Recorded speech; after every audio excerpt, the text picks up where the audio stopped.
Se cogner, ça fait mal. Mais être exposé aux ondes dangereuses d'une machine, c'est pas mal plus sérieux. Les conséquences peuvent être graves, même très graves.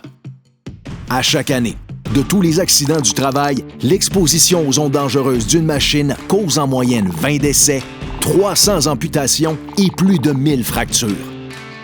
En construction, on est particulièrement à risque à cause de tous les équipements qu'on utilise au quotidien. En tant que professionnel de la construction, vous devriez déjà savoir comment éliminer et contrôler les risques d'exposition aux ondes dangereuses d'une machine.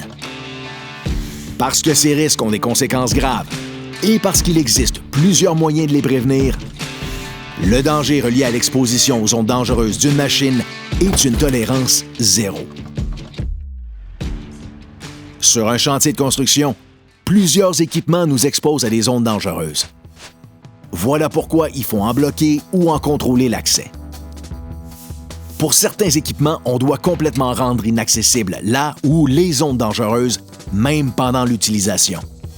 Ces équipements doivent être munis de protecteurs de sécurité conformes, bloquant à 100% l'accès. Pour d'autres équipements, l'exposition à la zone dangereuse ne peut pas être empêchée pendant l'utilisation. Donc, on peut seulement en contrôler l'accès.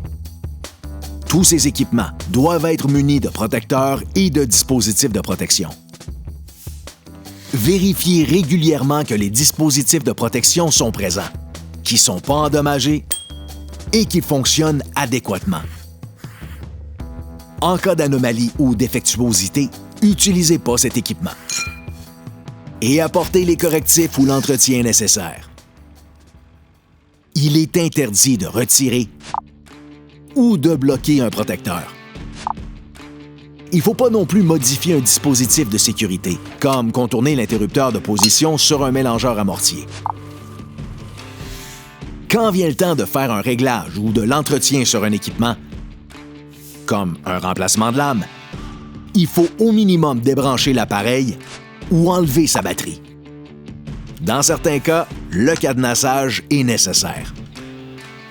Par exemple, pour empêcher quelqu'un de rebrancher ou de remettre en marche l'appareil. En plus d'avoir des équipements conformes, il faut s'en servir correctement. Une mauvaise utilisation peut même être mortelle. C'est pourquoi il est si important de former et informer vos travailleurs pour qu'ils respectent toutes les mesures préventives et règles de sécurité établies.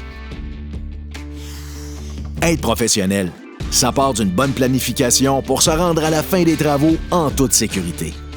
Et n'oubliez pas, les conseillers de la PCHQ sont là pour vous aider.